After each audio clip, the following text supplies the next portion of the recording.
Dear students, हम लोग आज डिस्कस करेंगे 8086 माइक्रो प्रोसेसर के इंटरप्ट्स। तो इंटरप्ट्स हमारे दो टाइप के होते हैं, hardware interrupts and software interrupts.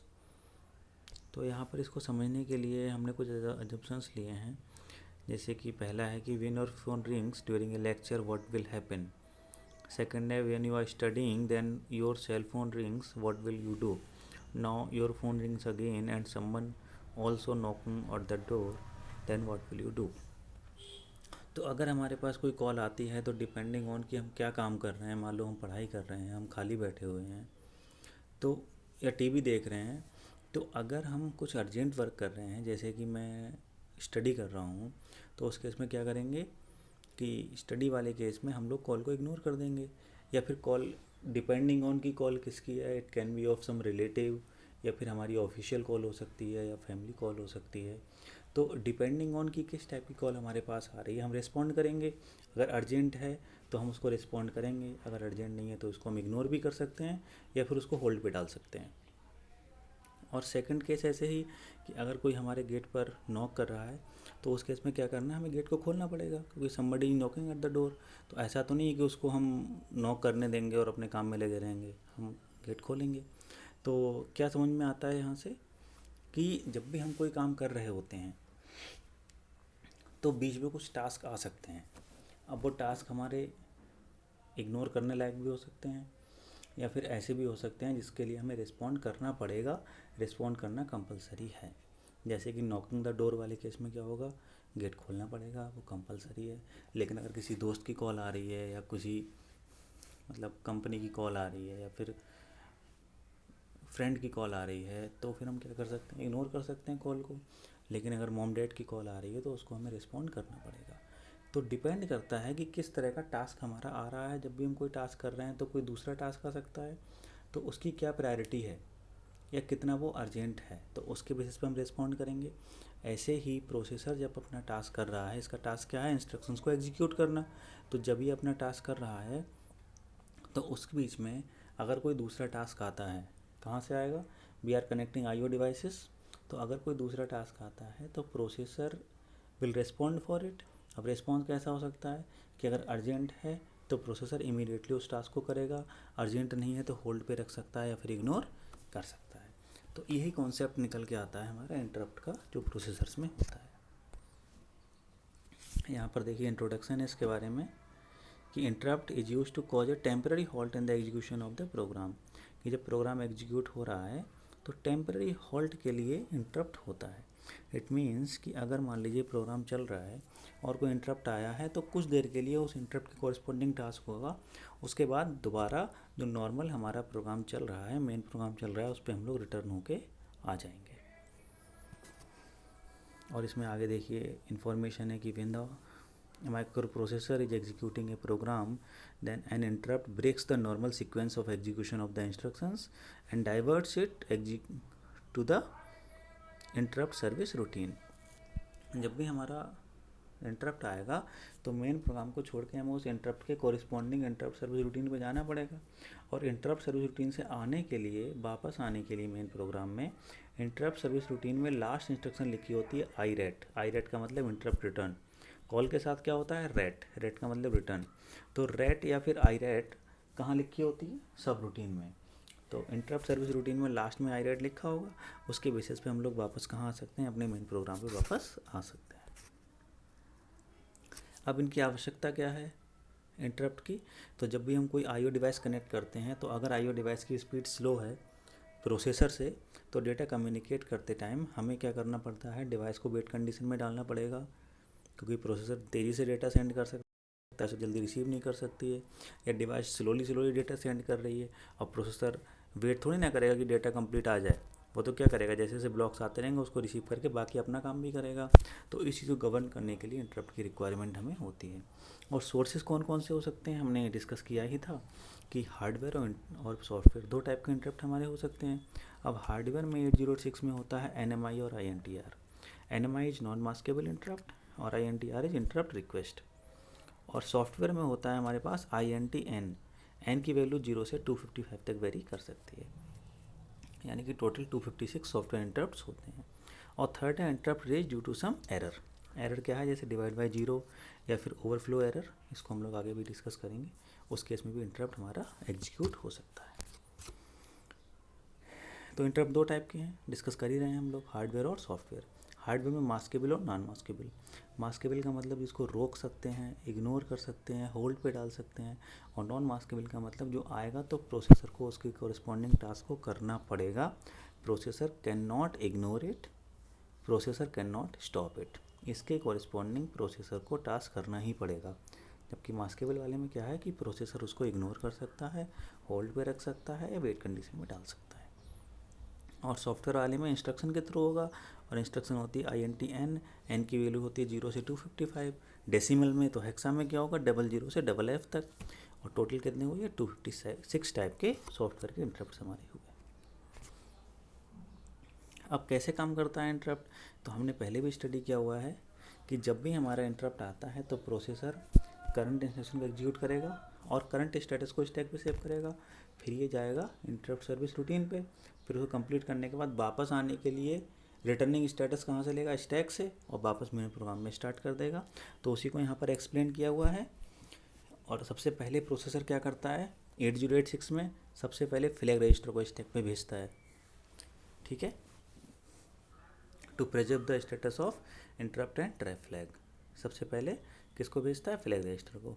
उसके बाद लिखा हुआ है कि क्लियर कर देता है इंटरप्ट फ्लैग। क्यों, क्योंकि अगर एक बार जब फ्लैग हमारा इंटरप्ट वाला प्रोसेस हो रहा है, क्योंकि इंटरप्ट आया तो दूसरे इंटरप्ट तो हम एंटरटेन कर नहीं सकते हैं, तो इसीलिए हमें इंटरप्ट फ्लैग को रीसेट करना पड़ेगा या क्लियर करना पड़ेगा।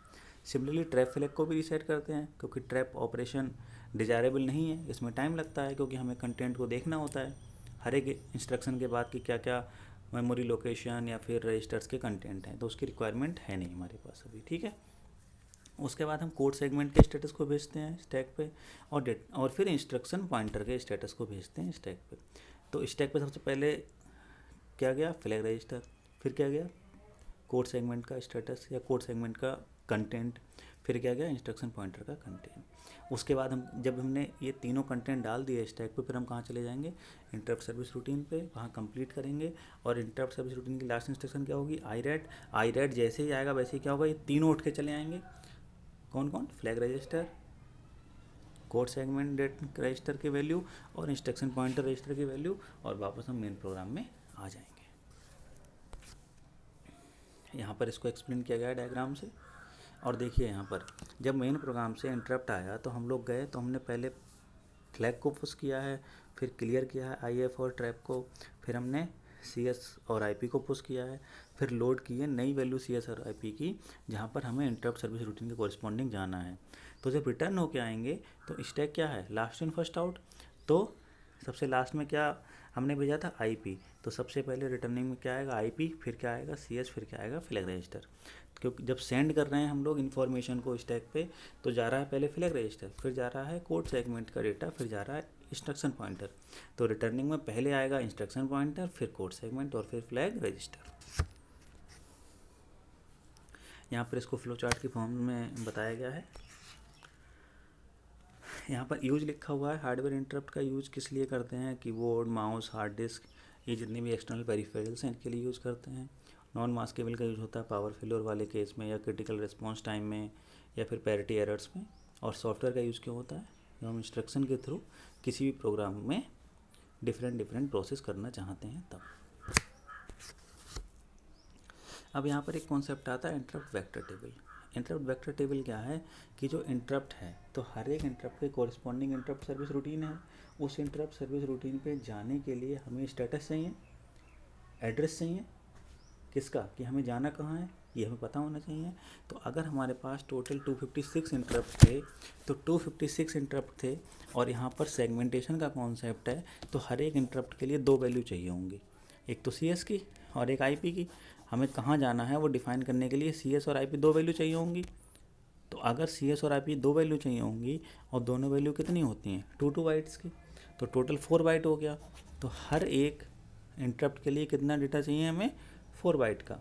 तो अगर 256 एंट्रीज हैं और हर एक एंट्री के लिए हमें 4 बाइट का डेटा चाहिए, तो टोटल कितना डेटा हो गया, 1 किलोबाइट। और स्टार्टिंग क्या होती है मेमोरी की, 00000H, यहाँ से स्टार्ट करेंगे, ठीक है। और यहाँ पर एक चीज़ ये ध्यान देने की है कि जितना लोअर होगा वेक्टर नंबर उतना ही ज़्यादा प्रायोरिटी होगी, यानी कि INT5 और INT10 में किसकी ज़्यादा प्रायोरिटी है? INT5 की। ये हमें ध्यान रखना है। ये हमने इसको बना के यहाँ पे दिखाया है। तो देखिए मिनिमम एड्रेस होता है 00000, ठीक है। अब सबसे पहले आएगा INT0 या फिर INT टाइप 0। इसके लिए CS और IP, तो IP की वैल्यू कहाँ होगी? 0 और 1 पे। CS की वैल्यू कहाँ होगी? 2 और 3 पे। तो 4 लोकेशन हुई CS और IP की वैल्यू कंटेन करने के लिए। सिमिलरली INT1 के लिए 4 वैल्यू हुई, कौन कौन सी? 4, 5, 6, 7। सिमिलरली INT2 के लिए क्या हुई? 8, 9 A and B। Similarly INT type 255 के लिए क्या होगा? 3FC, 3FD, 3FE and 3FF। तो ये कंप्लीट बन के भी लोकेशंस में हमें इन सभी इंटरप्ट्स के INT0 से 255 तक के वेक्टर एड्रेसेस को रखना पड़ेगा। वेक्टर एड्रेस किससे बनेगा? CS और IP से, और CS के लिए 2 बाइट रखनी है और IP के लिए 2 बाइट रखनी है इन द मेमोरी लोकेशन। इसको यहाँ दोबारा एक्सप्लेन किया हुआ है, ठीक है। वेक्टर 0 जो है वो डिवाइड एरर है, वेक्टर 1 सिंगल स्टेपिंग होता है, वेक्टर 2 NMI होता है, वेक्टर 3 ब्रेक पॉइंट होता है एंड वेक्टर 4 ओवरफ्लो इंटरप्ट होता है। इसको हम लोग आगे भी डिस्कस अभी करेंगे। तो देखिए यहाँ समझते हैं कैसे कैलकुलेट करते हैं हम, कहाँ से निकाल के लाते हैं वेक्टर एड्रेस को। तो मान लीजिए हमारा जो इंटरप्ट टाइप है वो 50 था, तो अगर इंटरप्ट टाइप 50 है यानी कि मैंने INT 50 लिखा, तो सबसे पहले 50 में 4 से मल्टीप्लाई करेंगे, तो वी आर गेटिंग 200। इस 200 का इक्विवेलेंट हेक्साडेसिमल लेंगे, दैट इज C8, और इसके हायर साइड में क्या लगा देंगे? 000 लगा देंगे। तो 000 C8 एंड 000 C9, ये डेटा कहाँ जाएगा? IP में। फिर 000 CA एंड 000 CB, ये डेटा कहाँ जाएगा? CS में। तो इस तरह से CS और IP लोड हो जाएंगे। सिमिलरली जो सेकंड केस लिया है हमने INT 12, तो 12 में 4 से मल्टीप्लाई किया, क्या बना? 30। 30 का 12 में वेक्टर 12 है, ठीक है। अब यहाँ 12 का 4 से मल्टीप्लाई करेंगे तो क्या होता? 48, और 48 का हेक्सा क्या बनेगा? 30। तो 30 एंड 31 का डेटा कहाँ जाएगा? IP में, और 32 एंड 33 का डेटा कहाँ जाएगा? CS में। इस तरह से हम लोग वेक्टर एड्रेस यानी कि जहाँ हमें जाना है इंटरप्ट आने पर उसको कैलकुलेट करते हैं। अब ये जो 256 इंटरप्ट हैं वो 3 कैटेगरी में डिवाइड किए गए हैं। पहला है टाइप 0 टू टाइप 4 इंटरप्ट्स, तो these are used for fixed operations and hence are called dedicated interrupts. Type 5 to type 31 interrupts, ये 8086 में यूज नहीं होते हैं, these are for higher processors like 80286 and 80386। और type 30 to type 255, these are user defined interrupts, और ये hardware या फिर सॉफ्टवेयर किसी भी तरीके से यूज कर सकते हैं, this can be defined by the users. अब डेडिकेटेड वालों को डिस्कस कर लेते हैं। तो टाइप 0 यानी कि INT0, तो डिवाइड बाय 0 एरर इंटरप्ट है ये। तो इसमें क्या होगा कि जब भी हम डिवाइड करेंगे 0 से, तो the result is too large to fit in the result register, तो 8086 will automatically execute type 0 interrupt and it will show that you are dividing a number by 0। Type 1 और सिंगल स्टेप और trap interrupt, इसका मतलब क्या हुआ? INT1, तो INT1 वाले case में क्या होगा? जैसे सिंगल स्टेपिंग, तो इसमें क्या होगा कि after execution of each instruction user can check the contents of register and memory locations, if they are correct user can tell the system to execute the next instruction. तो instruction by instruction execution होगा, और हर एक instruction के बाद user registers के content या फिर memory location के कंटेंट्स को देख सकता है। This is of type 1। Type 2 या नॉन मास्केबल, तो नॉन मास्केबल का मतलब कि अगर ये आया तो processor has to respond for it, इसको नहीं रोका जा सकता है, और this is activated by low to high transition on 8086 NMI input pin. इसके रिस्पॉन्स में कैसे 8086 काम करेगा? ये टाइप 2 इंटरप्ट को एग्जीक्यूट करेगा, टाइप 2 का मतलब INT2।